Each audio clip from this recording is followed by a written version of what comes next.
आज हम डिस्कस करेंगे थर्मोडायनेमिक के बेसिक पार्ट के बारे में। आइए हम आज देखेंगे सिस्टम क्या होता है, सराउंडिंग क्या होता है, यूनिवर्स क्या होता है और open system, close system and isolated system. आइए हम फर्स्टली बात करते हैं सिस्टम क्या होता है। सिस्टम क्या होता है कि जिस भी चीज़ में हम वर्क करते हैं वह हमारा सिस्टम कहलाता है। सपोज दैट इस बुक में मैं एक वर्क कर रहा हूँ, लिख रहा हूँ, यह हमारा क्या है, एक फिक्स एरिया है, तो यह कहलाता है हमारा सिस्टम। तो the system is in restricted region of the space, this is called the system. अब सेकेंड थिंग हम बात करते हैं सराउंडिंग की। सराउंडिंग क्या है?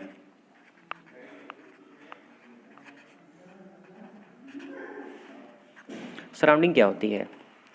यह हमारा सिस्टम हो गया, और जो सिस्टम के चारों ओर जो दिस एरिया दिख रहा है, जितना भी बुक के बाहर का एरिया है, वह हमारा कहलाएगा सराउंडिंग। सपोज दैट मैं बोल रहा हूँ अगर तो मैं आपका सिस्टम हूँ, और जितनी भी चीज़ें मेरे आसपास की हैं वह सारी क्या हैं, सराउंडिंग है। ठीक, तो आपको समझ में आ गया हो सिस्टम क्या होता है, सराउंडिंग क्या होता है। अब हम बात करते हैं यूनिवर्स की, कि यूनिवर्स क्या होता है। यूनिवर्स क्या होता है? जो हमारा सिस्टम और सराउंडिंग का दोनों को मिला दे तो वह हमारा कहलाता है यूनिवर्स। ओके, अब हम नेक्स्ट बात करते हैं कि ओपन सिस्टम क्या होते हैं, क्लोज सिस्टम क्या होता है और आइसोलेटेड सिस्टम क्या होते हैं। फर्स्टली हम बात करते हैं ओपन सिस्टम की, कि हमारा ओपन सिस्टम क्या होता है। ओपन सिस्टम हमारा ऐसा सिस्टम होता है जिसमें कि सपोज दैट यह हमारा सिस्टम है, सपोज दैट यह हमारा कोई सिस्टम है, यह हमारा सिस्टम है। ओपन सिस्टम में क्या होती है, जो हमारी एनर्जी आती है, जो हमारी एनर्जी इन होगी वह एनर्जी हमारी क्या होती है, आउट भी होती है। और मैटर के मतलब मास, मैटर भी हमारा इन होगा और मैटर आउट होगा। कहने का मतलब ओपन सिस्टम में क्या होता है, energy and matter and mass दोनों क्या होते हैं, चेंज होते हैं, वह हमारा कहलाता है ओपन सिस्टम। नेक्स्ट हम बात करते हैं क्लोज सिस्टम की, कि हमारा क्लोज सिस्टम क्या कहलाता है।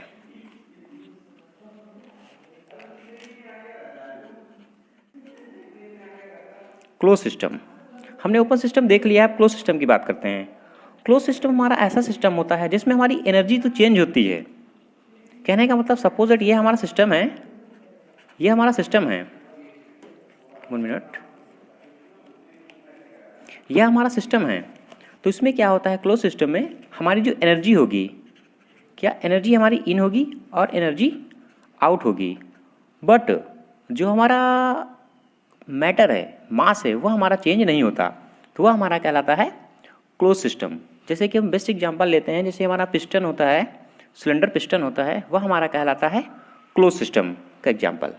नेक्स्ट हम बात करते हैं आइसोलेटेड सिस्टम की, कि हमारा आइसोलेटेड सिस्टम क्या होता है। आइसोलेटेड सिस्टम में क्या होते हैं? आइसोलेटेड सिस्टम उस सिस्टम को कहते हैं जिसमें ना तो हमारी एनर्जी चेंज होती है और ना तो हमारा मास चेंज होता है। सपोज दैट यह हमारा आइसोलेटेड सिस्टम है, तो हमारी जितनी भी रीजन की है, ना इसमें हमारी एनर्जी चेंज होगी और ना हमारी मैटर कोई चेंज होगा, वह हमारा कहलाता है आइसोलेटेड सिस्टम। अब हम एक चीज़ और बात करते हैं बाउंड्री की। तो सपोज दैट जिस वर्क में हम किए, एक बेसिक में बता दे रहा हूँ, यह हमारा कहलाता है सिस्टम। ओके, और जो हमारी इसके चारों ओर है वह हमारी कहलाएगी सराउंडिंग, यह हमारा सराउंडिंग, और ये जो हमारी कहलाएगी वह कहलाएगी बाउंड्री। और जो हमारा सिस्टम को और सराउंडिंग को मिला दिया जाएगा तो वह हमारा कहलाएगा यूनिवर्स। Okay, thank you. कि माइक्रोस्कोपिक अप्रोच हमारे क्या होते हैं और मैक्रोस्कोपिक अप्रोच क्या होते हैं, और हमारा कॉन्टिन्यूम प्रॉपर्टी क्या होती है, यानी कि कहने का मतलब कॉन्सेप्ट ऑफ कॉन्टिन्यूम क्या होता है। जैसे कि दोस्तों हम यूनिट फर्स्ट डिस्कस कर रहे हैं, जो भी यूनिट फर्स्ट के इंपॉर्टेंट क्वेश्चन है वो सारे मैं दोस्तों डिस्कस करूंगा। आते हैं दोस्तों अपने टॉपिक की तरफ। पहले बात करते हैं कि हमारा माइक्रोस्कोपिक अप्रोच क्या होता है, ये माइक्रोस्कोपिक प्रॉपर्टी क्या होती है, दोनों में डिफरेंट क्या होता है। अगर दोस्तों कोई ये सिस्टम को मैं कंसीडर करूं या फिर कोई कुछ भी कंसीडर करूं, तो ये क्या होगा, ये एटम से और मॉलिक्यूल से बना होगा, कोई भी इसमें पार्टिकल होंगे। अगर इस पूरे सिस्टम में हम क्या करें, एक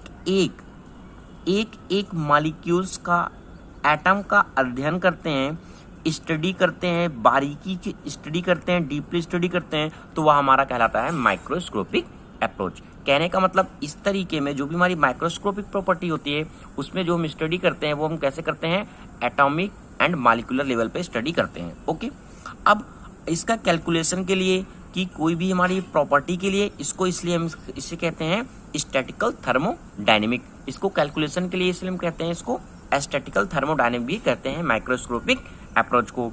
देखो दोस्तों, जैसे कि मैंने बताया इसमें मॉलिक्यूल्स को क्या होते हैं, इंडिविजुअली स्टडी करते हैं। अगर हमें इसमें डीपली स्टडी करना है, बहुत सारे पार्टिकल हैं, तो क्या करना पड़ेगा, हमें हर एक का क्या करना पड़ेगा, स्टडी करना पड़ेगा।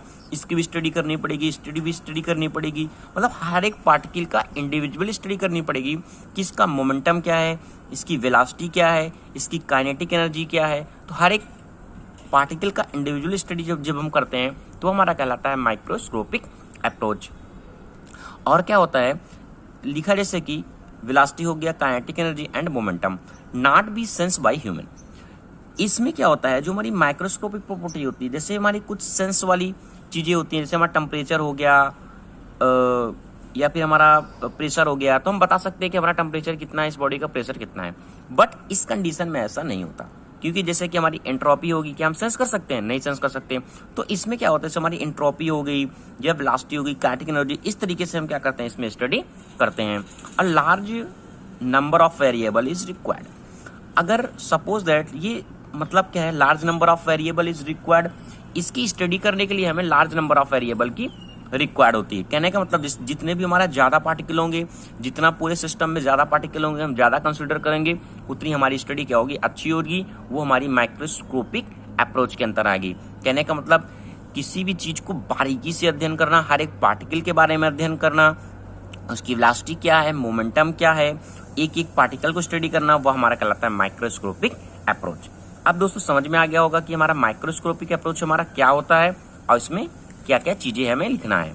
अब हम बात करते हैं माइक्रोस्कोपिक अप्रोच के बारे में कि हमारा माइक्रोस्कोपिक अप्रोच समझ में आ गया। अब माइक्रोस्कोपिक अप्रोच क्या होता है।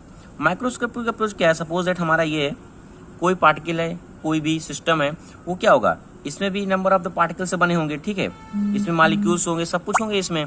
तो क्या है, अगर हमें इस स्टडी करना है, इसके हम एक एक स्टडी ना करके इतना हमने कंसीडर किया और इसी को हम मान के अपना सिस्टम, इसी को अपना बेस मान के अध्ययन करते हैं, तो इस तरीके से हमारा जो भी स्टडी हम करते हैं वो हमारा कहलाता है माइक्रोस्कोपिक अप्रोच। इसीलिए कहा गया है ये हमारा क्या होता है, लार्ज असेंबली। इसको हम लार्ज असेंबली में करके, कहने का मतलब ऑफ एटम्स को या मॉलिक्यूल्स को रिफर करके इसको हम स्टडी कर सकते हैं। तो इस तरीके से हमारा जो स्टडी होगा वह हमारा कहलाता है माइक्रोस्कोपिक। ओके, माइक्रोस्कोपिक अप्रोच कहलाता है। ओके, इसे हम क्लासिकल थर्मोडायनेमिक भी कहते हैं।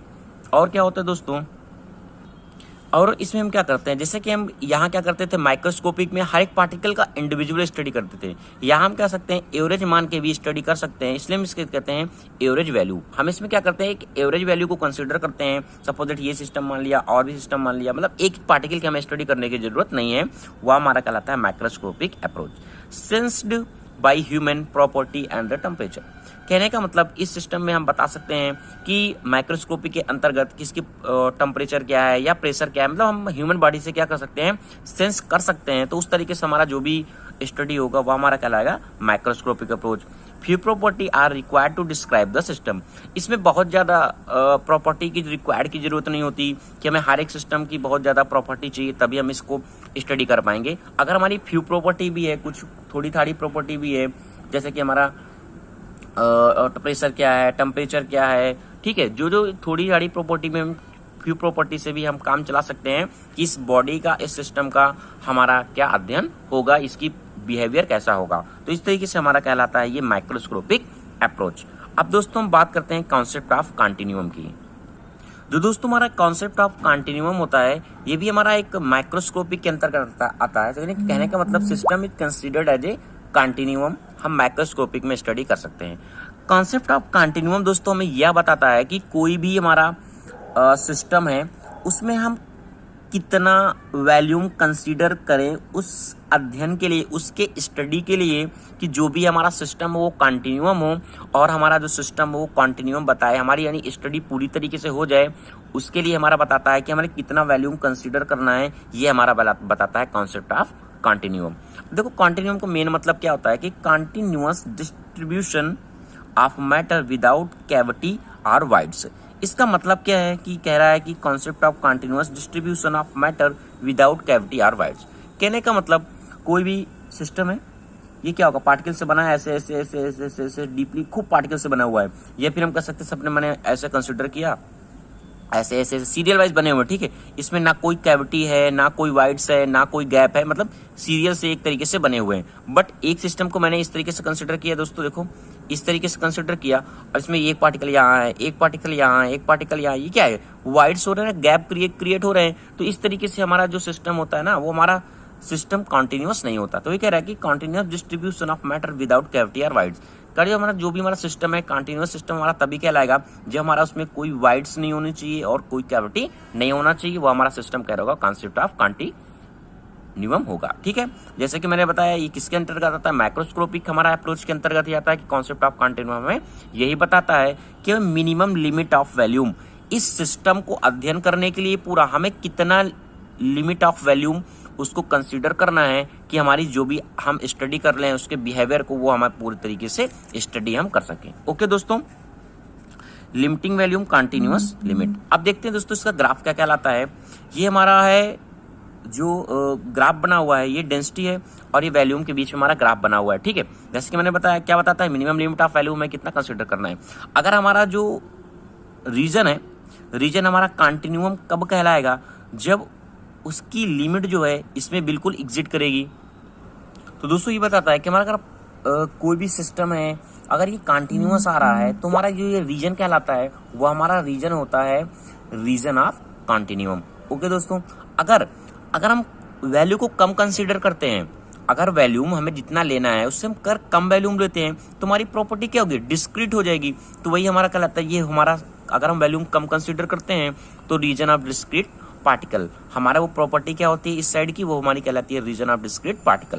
ओके, जैसे कि ग्राफ में दिखाया गया है, देखो ऐसे दोस्तों हमारा ये ग्राफ चल रहा है, ठीक है। और ये हमारा होता है कंटिन्यूअस लिमिट, कि हमें कितनी कंटिन्यूअस लिमिट को कंसीडर करना है कि उस प्रॉपर्टी के जो भी हमारा सिस्टम है उसका बिहेवियर हमें इजिली पता चल सके। ओके, यही हमारा कहलाता है डेंसिटी, हमारी क्या करती है, इसको डिफाइन करती है। जैसा कि हमारा लिखा हुआ है rho equal to limit delta V से डेल्टा वी डैश है delta M upon delta V. Okay दोस्तों, एक चीज और बताना है, देखो यहाँ जैसे रीजन ऑफ कंटिन्यूम और ये तो आपको समझ में आ गया। सपोज अगर हमें क्या करना है, अगर हम इससे ज्यादा वैल्यू को कंसीडर करते हैं, वैल्यूम को कंसीडर करते हैं तो और भी बेटर हमारी स्टडी क्या होगी, और भी अच्छी होगी। सपोज दैट अगर हमें 1000 लोग हैं, ठीक है, 1000 लोग हैं, एक हमें इसमें फिक्स है कि हमारा कंटिन्यू, एक एग्जांपल बता रहा हूं कि इसमें मैंने मान लिया 500 लोग को कंसीडर करना है, आधे लोगों को, तो हमारा क्या होगा, वैल्यू को अब हम 1000 को तो बेस मान लिया, अगर हम 500 का अध्ययन कर लें आदमी का तो हम बता सकते हैं कि इनका 1000 का बिहेवियर क्या है, ये हमारा सिस्टम होता है इसका। बट अगर हम 500 से ज्यादा भी ले लें, 700 ले रहे हैं, 800 ले रहे हैं, तो और भी हमारा बेटर होगा। क्या होगा, हमारी जो लिमिट होगी, कॉन्सेप्ट ऑफ लिमिट होगी, उसका बिहेवियर क्या होगा, प्रॉपर्टी क्या होगी, और भी अच्छा पता चलेगा। तो यही दोस्तों हमारा होता है कि हमारी प्रॉपर्टी को बताता है कि हमें कॉन्सेप्ट ऑफ वैल्यूम कंटिन्यूम बताता है कि मिनिमम लिमिट ऑफ वैल्यूम हमें कितना कंसीडर करना है। Thank you. इक्विलिब्रियम के बारे में कि थर्मोडायनेमिक इक्विलिब्रियम हमारा क्या होता है और इसमें कौन कौन से पार्ट हैं जो इक्विलिब्रियम को सेटिस्फाई कराते हैं। तो आइए हम बात करते हैं थर्मोडायनेमिक इक्विलिब्रियम के बारे में। थर्मोडायनेमिक इक्विलिब्रियम क्या होता है, जब हमारा कोई भी सिस्टम है या कोई भी हमारा सिस्टम में कोई, सपोज दैट ये हमारा कोई सिस्टम है और इसमें कोई स्पॉन्टेनियस चेंज नहीं हो रहा है इसकी माइक्रोस्कोपिक प्रॉपर्टी पे, तो वह हमारा कहलाता है थर्मोडायनेमिक इक्विलिब्रियम। अगर हम डिफिनीशन कह सकते हैं कि a system is said to be in state of thermodynamic equilibrium if there is no change of microscopic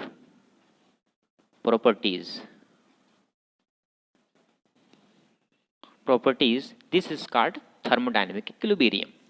thermodynamic equilibrium में 3 कंडीशन होती हैं, 1, 2 एंड 3। पहली हमारी जो कंडीशन होती है वह हमारी होती है mechanical equilibrium, mechanical equilibrium. And second होता है हमारा केमिकल इक्विलिब्रियम। एंड थर्ड होता है हमारा थर्मल इक्विलिब्रियम। अगर हमारी तीनों condition mechanical, chemical and thermal equilibrium में हमारा कोई भी सिस्टम है तो वह हमारा ऐप कहलाएगा थर्मोडायनेमिक इक्विलिब्रियम। अगर तीनों कंडीशन में कोई भी कंडीशन फॉलो नहीं करती तो वह हमारा नॉन इक्विलिब्रियम स्टेट में एग्जिट करता है। तो हम देखते हैं कि हमारा मैकेनिकल इक्विलिब्रियम में क्या होता है।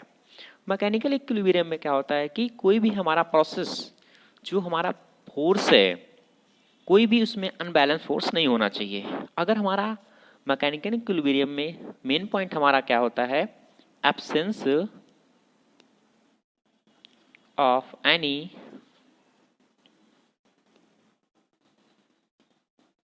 Unbalance force, this is called mechanical equilibrium.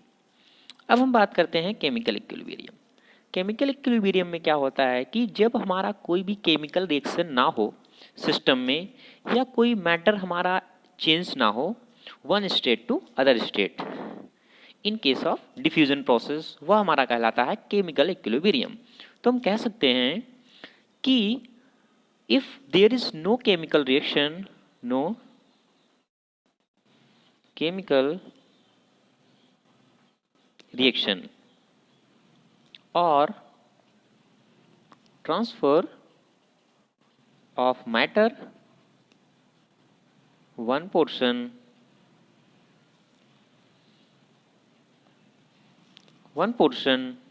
to other, this is called chemical equilibrium। अब हम बात करते हैं थर्मल इक्विलिब्रियम के बारे में। थर्मल इक्विलिब्रियम में हमारा क्या होता है कि when any system attain both chemical and mechanical equilibrium and the system is separated from its surrounding a dithermic wall and there is no any spontaneous changes in any property of the system, this is called thermal equilibrium।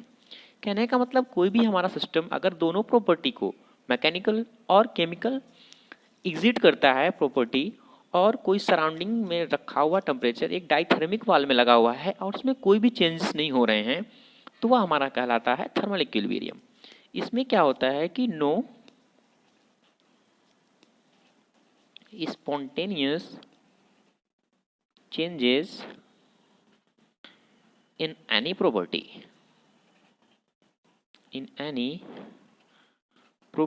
Of the system, this is called the thermal equilibrium. आज इस video में हम discuss करेंगे intensive property के बारे में और extensive property के बारे में, कि हमारी इंटेंसिव प्रॉपर्टी क्या होती है और एक्सटेंसिव प्रॉपर्टी क्या होती है। तो आइए हम देखते हैं। जैसे कि एक हमारी होती है, जल्दी हम कंफ्यूज भी हो जाते हैं कि इंडिपेंडेंट ऑफ मास कौन होती है और डिपेंड ऑन मास कौन सी होती है। तो आइए हम देखते हैं। जैसे कि हमें एक शॉर्ट ट्रिक में याद रखना है, जैसे हमारा लगा हुआ इन और इसमें लगा हुआ है इन, अगर इंडिपेंडेंट ऑफ मास है तो वह हमारी प्रॉपर्टी कहलाएगी इंटेंसिव प्रॉपर्टी, और अगर डिपेंड ऑन मास है तो वह हमारी कहलाएगी एक्सटेंसिव प्रॉपर्टी। इतना तो आपको समझ में आ गया होगा कि हमारी डिपेंडेंट ऑफ मास कौन होती है और डिपेंड ऑन मास कौन होती है। इसमें हम एक टर्म और ऐड करते हैं, एंड साइज, जो एक मेन पार्ट हमारा बताता है इंटेंसिव प्रॉपर्टी को, size of system and depend on mass, size of system. तो आइए हम देखते हैं, कुछ एग्जांपल देखते हैं। सपोज दैट हम एक जनरली कंफ्यूज हो जाते हैं कि कैसे क्या करना है। तो आइए हम देखते हैं। सपोज दैट मैंने ये मान लिया कोई हमारा कंटेनर है, क्या हाउस है। अगर इसमें हम देखे जाए तो क्या क्या चीज़ हो सकती हैं। प्रेशर हो सकता है हमारा, वॉल्यूम होगा, टेम्परेचर होगा, और इसकी कुछ डेंसिटी होगी, एंड इसका कुछ मास होगा। अगर हम इस साइज ऑफ द सिस्टम, अगर हम इस सिस्टम को डिवाइड कर दें, इसके साइज को हम आधा कर देते हैं, तो क्या क्या चेंज होंगे। तो देखते हैं। अगर हम देखें प्रेशर, अगर हमारा कोई भी एटमॉस्फेरिक प्रेशर में है, अगर कहीं एक एटमॉस्फेरिक प्रेशर है, अगर दूसरे का हम देखें सराउंडिंग में, तो वहाँ भी एक एटमॉस्फेरिक प्रेशर होगा। कहने का मतलब हमारा जो प्रेशर है वह हमारा सेम होगा size of the system divide करने के बावजूद भी।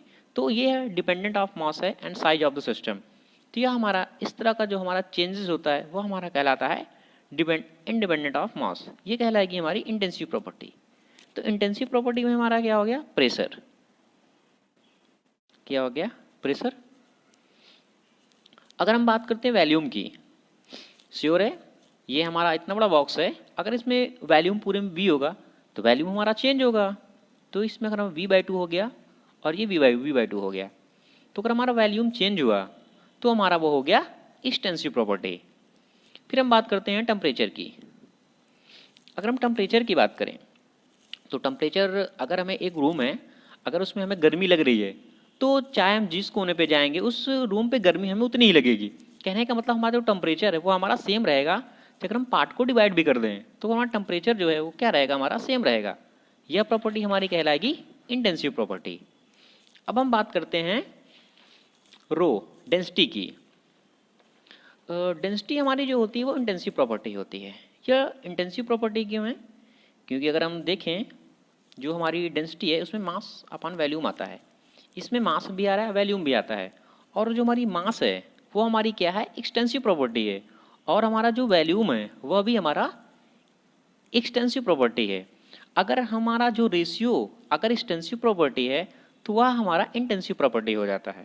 तो हमें डिफिनीशन भी याद करके रखना है कि अगर हमारा कोई भी रेशियो है एक्सटेंसिव प्रॉपर्टी का तो वह हमारा हमेशा इंटेंसिव प्रॉपर्टी होगा।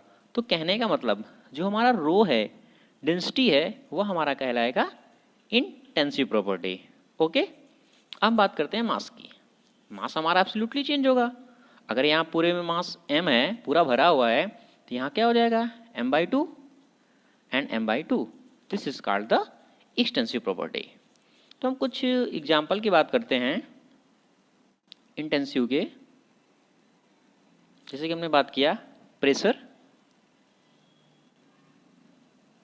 प्रेशर क्योंकि हमारा चेंज नहीं हो रहा, डेंसिटी एंड टेम्परेचर हो गया।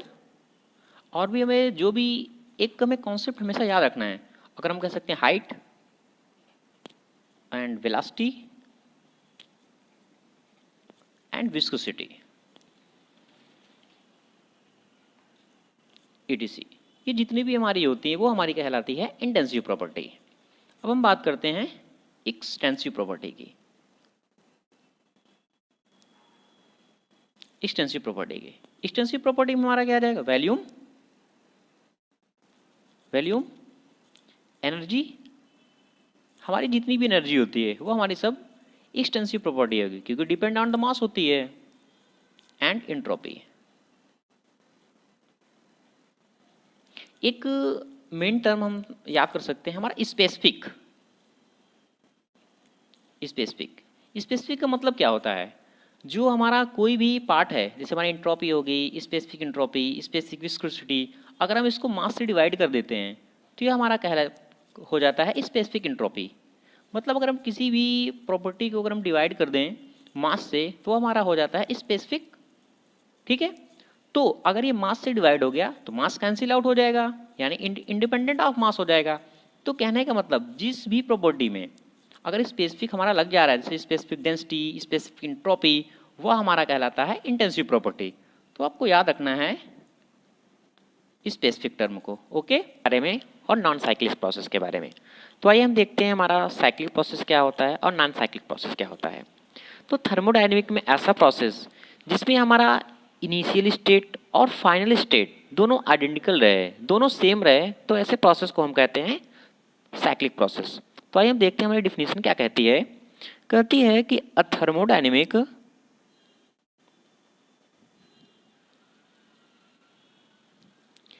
thermodynamic cycle is defined as a series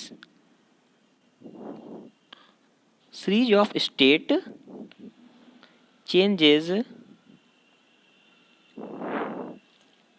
such that the final state is identical with the initial state. Okay तो जैसे कि हमारा जो भी हमारा चेंजेस हो गए, वो हमारा चाहे प्रेशर हो या वॉल्यूम हो या टेम्परेचर हो, तो जब हमारा पूरा प्रोसेस होगा, जब हमारी इनिशियल स्टेट होगी और जब हमारा प्रोसेस पूरा कंप्लीट हो जाएगा, फाइनल स्टेट आएगी, तो हमारा जो प्रेशर है, वॉल्यूम है और टेम्परेचर है, वो हमारा क्या होगा, बिल्कुल सेम रहेगा, आइडेंटिकल रहेगा। उसमें हमारा बीच में क्या प्रोसेस होता है, क्या चेंजेस होता है, उससे हमें कोई मतलब नहीं है, बट जो हमारा इनिशियल है और फाइनल है वो हमारा सेम रहेगा। कहने का मतलब हम कह सकते हैं इनिशियल फाइनल दिस दोनों हमारे क्या रहेंगे, आइडेंटिकल रहेंगे। तो आइए हम एक बात करते हैं इसके वर्क डन के बारे में कि हमारा इसमें वर्क डन क्या निकलता है, और पीवी डायग्राम के बारे में बात करते हैं। तो हम देखते हैं पीवी डायग्राम के द्वारा, सपोज दैट हमने मान लिया ये हमारा पी है और ये हमारा वी है। तो जो हमारा प्रोसेस होता है, सपोज हमने प्रोसेस मान लिया 1 to 2 हमारा जो जा रहा है, ये हमारा एक प्रोसेस है। अभी हमारा साइक्लिक प्रोसेस नहीं है, यहाँ हमारा देखिए वॉल्यूम V1 है और ये हमारा है V2। अभी हमारे जो चेंजेस हो रहे हैं, बट जब हमारा आइडेंटिकली जब ये सेम पोजीशन पे आता है, पहुँचता है इनिशियल टू फाइनल, तो हमारे जो वॉल्यूम होंगे और जो हमारा प्रेशर होगा वो हमारा आइडेंटिकल होगा। कहने का मतलब P1 equal to P2 and V1 equal to V2, and this is in this graph PV diagram temperature will be the constant। तो हम बात करते हैं इसके वर्क डन के बारे में। तो हमारा जो फर्स्ट लॉ ऑफ थर्मोडायनेमिक कहता है, फर्स्ट लॉ ऑफ थर्मोडायनेमिक के द्वारा कहता है जो हमारा dQ होती है वो होती है du प्लस dw। तो जब हमारा इनिशियल स्टेट से फाइनल स्टेट में सेम जाता है, तो हमारी जो इंटरनल एनर्जी होगी वह हमारी क्या होगी, जीरो होगी। कहने का मतलब du इक्वल टू जीरो, तो then dq equal to dw। तो हमारा साइक्लिक प्रोसेस में क्या होता है कि जो हम हीट देते हैं और जो हमारा वर्क हमें मिलता है वो हमारा क्या होता है, इक्वल होता है। यह हमारा कहलाता है साइक्लिक प्रोसेस। अब हम बात करते हैं नॉन साइक्लिक प्रोसेस के बारे में। तो हमारा जो नॉन साइक्लिक प्रोसेस होता है, इसमें क्या होता है कि जो हमारा चेंजेस होते हैं, बट जो हमारा इनिशियल और फाइनल में हमें यहाँ क्या होता है, तो सेम हमें वही चीज़ें मिलती है, बट ऐसा नहीं होता नॉन साइक्लिक प्रोसेस में। दोनों चीज़ें आइडेंटिकल नहीं होती, तो वह हमारा कहलाता है non cyclic process. Non cyclic process का हम एक एग्जाम्पल देख सकते हैं, जैसे कि हम कह सकते हैं कि डिफ्यूजन। ठीक, डिफ्यूजन हमारा होता है, डिफ्यूजन स्टेट, यह हमारा एक आता है नॉन साइक्लिक प्रोसेस में। तो हमारा जो नॉन साइक्लिक प्रोसेस है उसमें हमारा कोई वर्क डन हमें प्राप्त नहीं होता। और हमारा एक एग्जाम्पल होता है फ्री एक्सपेंशन ऑफ गैसेस, और ये diffusion state of gases. Thank you watching this video. Like करें और सब्सक्राइब करें।